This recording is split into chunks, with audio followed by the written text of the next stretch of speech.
জীবনী থেকে 3টা কথা শুনবো।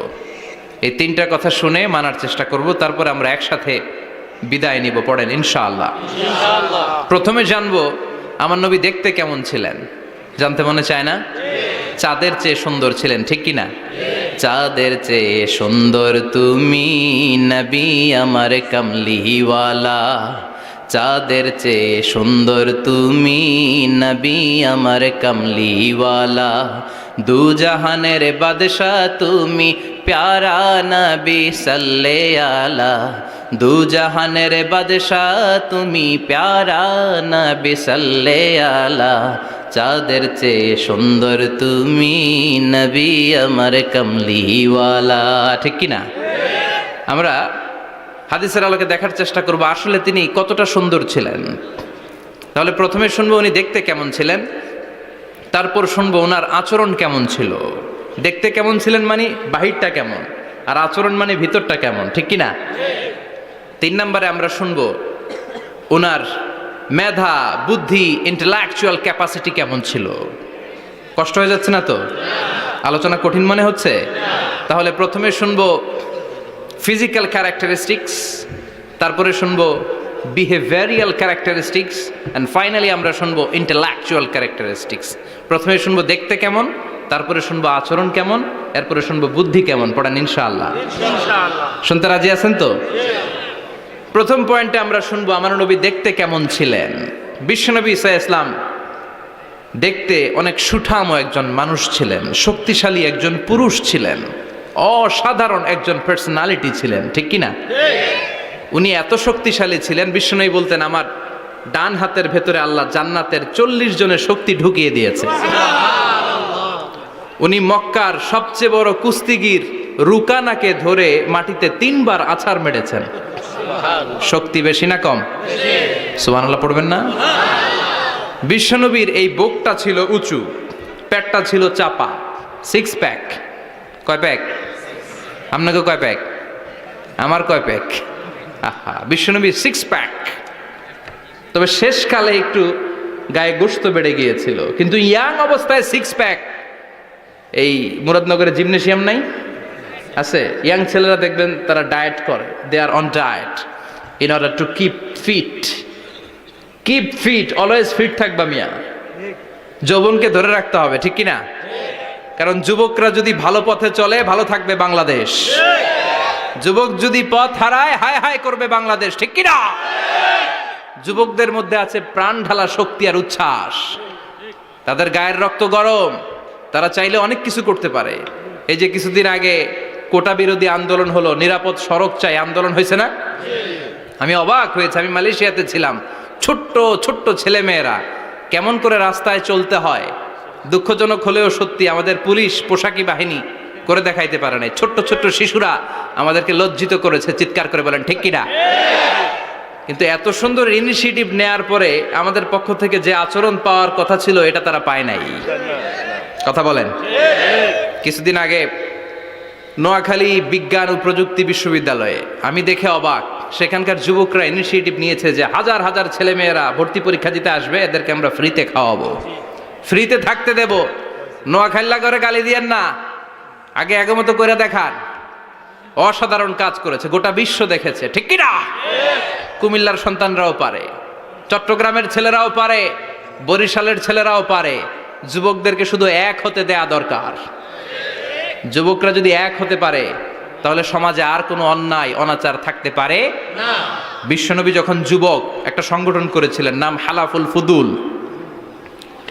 হালাফুল ফুদুল করেছিলেন, ওনার বয়সের 15-20 বছরের সবাইকে এক প্ল্যাটফর্মে নিয়ে এসেছেন, হাতে হাত রেখে শপথ করেছেন, দে টুক অ্যান ওথ, কোনো টেন্ডারবাজি চলবে না, চাঁদাবাজি চলবে না, মাস্তানি চলবে না, ইফটিজিং চলবে না, মেয়েদের ওন্না ধরে টানাটানি চলবে না, খাদ্যে ভেজাল চলবে না, ওজনে কম চলবে না, অন্যায়গুলো সমাজ থেকে দূর করে দিতে হবে। চিৎকার করে বলেন ঠিক কিনা? এজন্য যুবকরা যদি ইসলাম মানে ভালো থাকবে বাংলাদেশ, যুবকরা যদি কোরআন মানে নিরাপদে থাকবে আমার লাল সবুজের পতাকা। এজন্য যুবকদেরকে সংঘবদ্ধ হতে হবে, যুবকদের জন্য ইসলাম প্র্যাকটিস করার সুযোগ আমাদের জন্য বাড়াইতে হবে। এজন্য যুবক ভাইয়েরা অলওয়েজ কিপ ফিট, ফিট থাকবা, এক্সারসাইজ করবা, খেলাধুলা করবা, জিমনেশিয়ামে যাবা, কারণ আল মুমিন আল কবি খায়রুম মিনাল মুমিন আদ দাঈফ। বিশ্বনবী বলেছেন শক্তিশালী মুমিন দুর্বল মুমিনের চাইতে আল্লাহর কাছে অনেক বেশি প্রিয়। সুবহানাল্লাহ। কারণ আমরা যারা দুর্বল জিহাদের ময়দানে আমরা এক দৌড় দিয়া বেহুশ, ঠিক কিনা? এই যে ৭১ সালে পাক হানাদার বাহিনীদের সাথে যুদ্ধ করছে কি বুড়া মানুষেরা? না, আমার দামাল ছেলেরা, যুবক ভাইয়েরা। বিশ্বনবী সাল্লাল্লাহু আলাইহি ওয়াসাল্লাম অলওয়েজ ফিট থাকতেন। আমরা শুনছিলাম উনি দেখতে কেমন ছিলেন, 6 প্যাক ছিলেন। কি ছিলেন? 6 প্যাক বুঝেন তো? এখানে 6টা প্যাক থাকে, মুরব্বীরা কয় না বুঝি না। আচ্ছা, 6টা প্যাক মানে খুবই স্ট্রং, খুবই স্ট্রং ছিলেন। সুবহানাল্লাহ পড়েন। ওয়া কানা কাফফুহু আলিয়ানু মিনাদ দিবাজ। বিষ্ণুনবীর হাত, এই হাতের তালু রেশমের কাপড়ের চেয়ে বেশি সফট ছিল। Softer than silk, softer than silk, সিল্কের চাইতে বেশি সফট। সিল্কের কাপড় চিনেন না? জর্জেটের কাপড় ধরতে কোমল লাগে, মোলায়েম লাগে। বিশ্বনবীর হাতের তালু এর চাইতেও মোলায়েম। এই জন্য এই মোলায়েম হাত যদি কেউ মুসাফা করার সুযোগ পাইতো, কেউ আর হাত ছাড়তে চাইতো না। আর বিশ্বনবীর অভ্যাস ছিলেন, বিশ্বনবী কারোর সাথে মুসাফা করলে যার সাথে মুসাফা করেছেন উনি হাত টেনে না নিলে বিশ্বনবী ওনার হাত টেনে নিতেন না। আল্লাহু আকবার পড়বেন না? কি অসাধারণ ব্যক্তিত্ব ছিল। হাতের তালু ছিল সফটার দেন সিল্ক। ওয়া কানা রাবাআতাম মিনাল কওম লাইসা বিত-তাবিল ওয়ালা বিল কাসীর। বিশ্বনবী দেখতে একজন মাঝারি গড়নের লোক ছিলেন, খুব লম্বাও না খুব খাটোও না। খুব বেশি লম্বাদেরকে ভাল লাগে? কথা বলেন।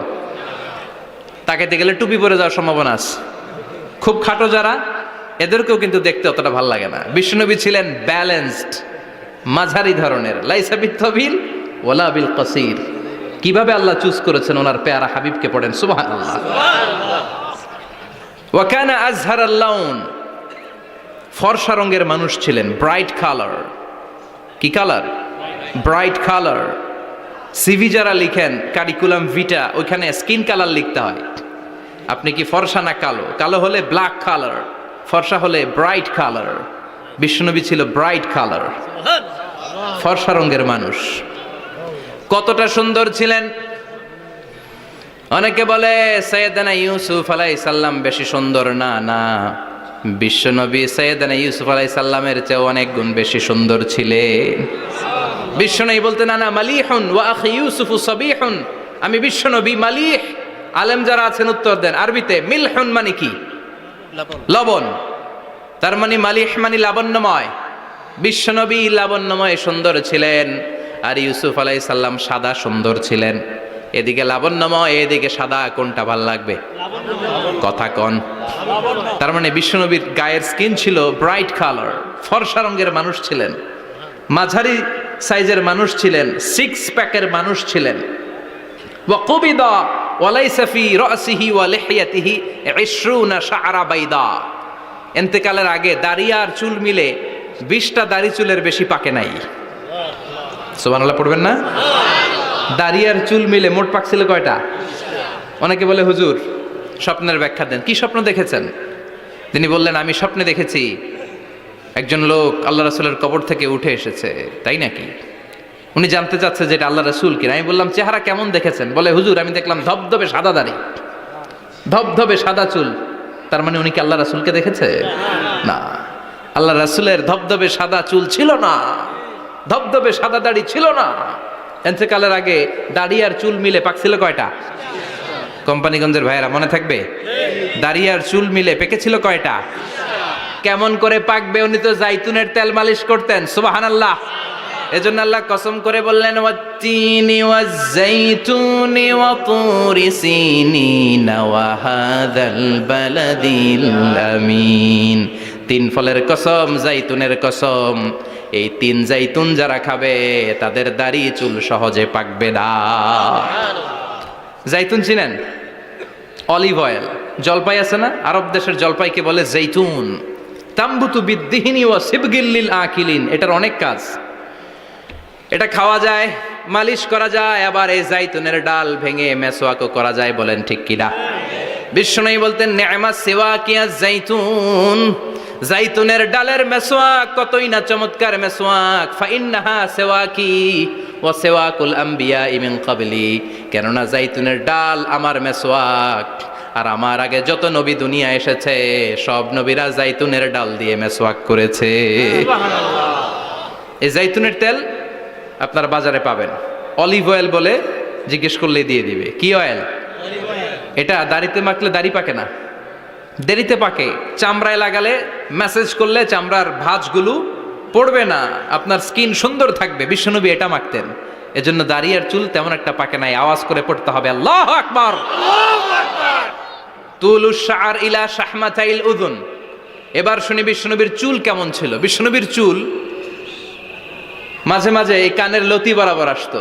ইলা শাহমাতাইল উযুন মানে বড় চুল রাখতেন, হেয়ার কাটটা ছিল লং হেয়ার কাট, মাঝে মাঝে কানের লতির মাঝামাঝি, আর কখনো কখনো কাঁধ বরাবর। ইলাল মানকিবাইন, তিন সিস্টেমে রাখতেন, কানের মাঝ, কানের লতি, কাঁধ বরাবর। ইয়াংরা মহা খুশি যে বড় চুল রাখার দলিল পাইছি। সুন্নতের নিয়তে রাখতে হবে, একটা ভদ্র কাটিং হইতে হবে। আর ইউনিভার্সিটি আর স্কুলের স্টুডেন্ট হলে ইউনিভার্সিটির ড্রেস কোড, হেয়ার কাট মেনে চলতে হবে, ঠিক কি না? আর সুন্নাতের নিয়তে যদি রাখতে চাও একটা ভদ্রতা থাকতে হবে, একটা সৌন্দর্য থাকতে হবে। ইদানিং অনেক ছেলেরা খুব অদ্ভুত কাটিং দেয়, এই হেয়ার কাটগুলো নিষিদ্ধ। একটা হেয়ার কাট আছে কাজাহ, নাহা রাসূলুল্লাহি আনিল কাজাহ, বিশ্বনবী কাজাহ কাটিং দিতে নিষেধ করেছেন। কাজাহ মানে চুলের কিছু অংশ ট্রিম করে চামড়ার সাথে লাগানো, কিছু অংশ বড় বড়, এরকম আছে না নাই? এটারে আমি বলি ঘোড়া কাটিং। কি কাটিং? ঘোড়া কাটিং। ঘোড়ার মাথায় এরকম লম্বা চুল আছে না নাই? কেউ যদি এখানে থেকে থাকো মাইন্ড করো না, নেক্সট ডে আর এই হেয়ার কাট নিবা না, ঠিক কি না? রাজি আছি তো? আমার যুবকরা পছন্দ করে বেশি, আমিও পছন্দ করি ওদেরকে খুব বেশি। ওরা আমার কথা বুঝে বেশি, আমিও ওদের হৃদয়ের কথা বুঝি বেশি, এজন্য এগুলো ভালোবেসে বলি। যদি কেউ নিয়ে থাকো এই নিষিদ্ধ হেয়ার কাট, সামনে আর নিবা না, ইনশাআল্লাহ। পড়ো আর জোরে ইনশাআল্লাহ। ওয়া কানা ইউফাররিকু বাইনা শা'রি, চুলের মাঝখানে বিশ্বনবী সিঁথি করতেন। আপনারা কাজী নজরুল ইসলামের ছবি দেখেছেন? দেখবেন যে উনি মাঝখানে সিঁথি করতেন। বিশ্বনবী এভাবে মাঝখানে সিঁথি করে সিঁথির মাঝখানে আতর ঢেলে দিতেন। কেন ঢেলে দিতেন? যেখানেই সেজদা দিতেন ওই জায়গায় আতরের ঘ্রাণে আমোদ হয়ে যেত। আরিদুস সদর, বুকটা ছিল প্রশস্ত। ওয়া কানা বাইনা কাতিফাইহি খাতামুন নবুওয়া, আর পিঠের মধ্যে কাজিররিল হাজালা, কবুতরের ডিমের মতো একটা মাহরুন নবুওয়া ছিল। উনি যে শেষ নবী, উনি যে প্রফেট, দ্য লাস্ট মেসেঞ্জার, এটা প্রমাণ আল্লাহ সিল মেরা দিছে। বাম দিকের কাঁধে, ডান দিকে না। কোন দিকে?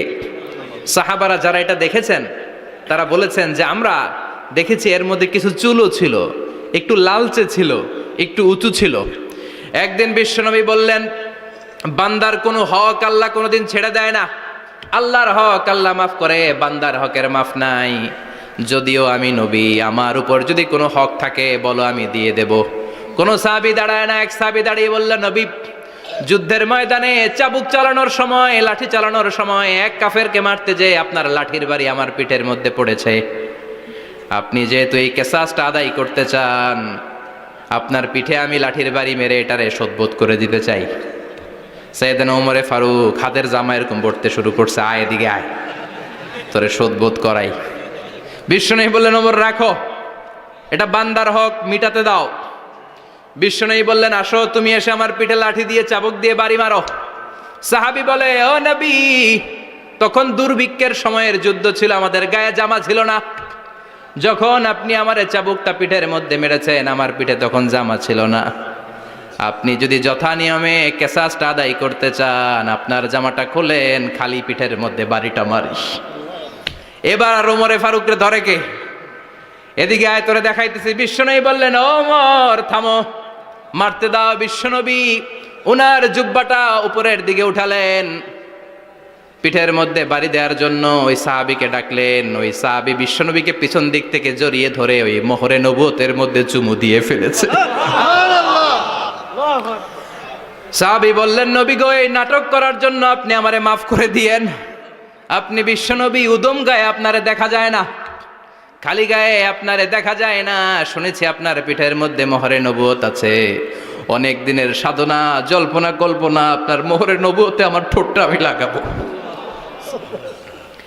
আপনার মোহরে নবুয়তের মধ্যে আমার ঠোঁটটা লাগিয়ে আমার ঠোঁটটারে আমি জাহান্নাম থেকে পরিত্রাণ করাবো। এজন্য প্ল্যান প্রোগ্রাম করে এতক্ষণ আপনার জামাটা খুলতে বলেছি। আপনার উপরে আমার কোনো হক নাই। আমার আব্বা মা, আমার সম্পদ, আমার জীবন আপনার জন্য কোরবান গো নবী। বিশ্বনবীর পিঠে বাম দিকে খাতামুন নবুয়া ছিল, মাহরে নবুয়া। কোন বর্ণনা এসেছে উনি এই মাহরে নবুয়া দিয়ে পিছন দিকে দেখতেন। বিশ্বনবী যখন নামাজ পড়তেন উনি বলতেন ইস্তাকিমু ওয়া'তাদিলু ইয়ারহামুকুমুল্লাহ, কাতার সোজা করো, ফাঁকা জায়গা বন্ধ করে দাও। কারণ আমি সামনে যেমনি দেখি পেছনেও তেমনি দেখি। অনেকে বলেন বিশ্বনবী পেছনে দেখতেন এই মাহরে নবুয়াতের জায়গাটা দিয়ে। এটা ছিল বিশ্বনবীর behind CC camera, behind close circuit camera. আল্লাহু আকবার। বিশ্বনবী ছাড়া কোন নবীর পিঠে এরকম মাহরে নবুয়া ছিল নাকি? কথা বলেন। এজন্য ওই নবীরে গালি দিলে সহ্য হয়? কথা বলেন, সহ্য হয়? আবিয়াদুল ইবিতাইন, বগল ছিল শুভ্র সাদা। আমাদের বগল কি সাদা? দুর্গন্ধ, কুৎসিত, কালো, তাই না? বিশ্বনবীরটা কালো? কথা কন, শুভ্র সাদা। আমরা দোয়া করি এভাবে। বিশ্বনবী মাঝে মাঝে দোয়া করতে করতে বৃষ্টির জন্য যখন দোয়া চাইতেন, আরাফার ময়দানে যখন দোয়া চাইতেন, দোয়া করতে করতে হাতটারে উপরের দিকে করতেন। সবাই এরকম হাত তোলেন, সবাই হাত তোলেন। বিশ্বনবী মাঝে মাঝে আবেগের চোটে এইখান থেকে হাতটা এই জায়গায় নিয়ে যেতেন। সুবহানাল্লাহ। বিশ্বনবী যখন হাত আবেগের চোটে উপরের দিকে উঠাতেন, বিশ্বনবীর বগল দেখা যেত। সাহাবারা বলতেন হাত্তা ইয়ারা বায়াদু ইবিতাইহি, এই সুযোগে আমরা দেখতাম ওনার বগলটা ধবধবে সাদা, কোনো দাগ ছিল না। মুস্তাওয়াল জাবিন, প্রশস্ত ললাট ছিল। আসাম্মুল আনফ, খাড়া নাক ছিল। বিশ্বনবীর নাক কিন্তু বোচা ছিল না। এরকম চ্যাপটা নাকরে আপনারা কোম্পানিগঞ্জে কি বলেন? চাকমা। কি নাক? হ্যাঁ, বুসা। নাক বুসা বা বোচা। বিশ্বনবীর নাক এই চাকমা স্টাইলে নাক ছিল না, খাড়া ছিল, খাড়া নাক ছিল। সুবহানাল্লাহ পড়েন।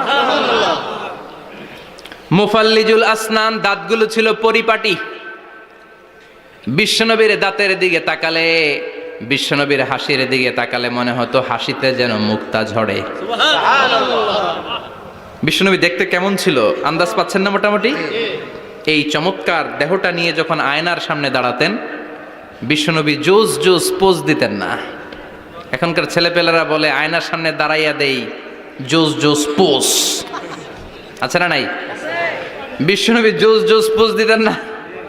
বিশ্বনবী আয়নার সামনে দাঁড়িয়ে বলতেন আল্লাহুম্মা হাসানতা খালকি ফাহসিন খুলুকি। ও আল্লাহ, আমার চেহারাটা যেমনি আপনি সুন্দর বানিয়েছেন, আমার হৃদয়টারেও সুন্দর করে দেন। What a attitude, what an attitude!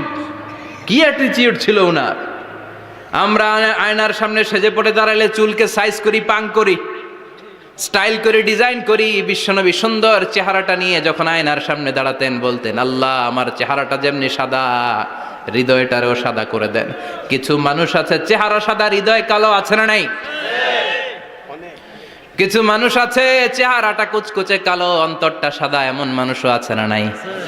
বিশ্বনবীর ভেতরও সাদা, বাহিরও সাদা। সুবহানাল্লাহ। আর এই সুন্দর সাদা দেহ নিয়ে আয়নায় দাঁড়িয়ে পড়তেন আল্লাহ, চেহারা যেমনি সুন্দর, চরিত্রটাও সুন্দর করে দেয়। এজন্য আয়নার সামনে দাঁড়িয়ে এই দোয়ার দরকার আছে না নাই? পড়তে রাজি আছেন? মনে থাকবে না মাহফিল শেষ ভুলে যাবেন? মনে থাকবে?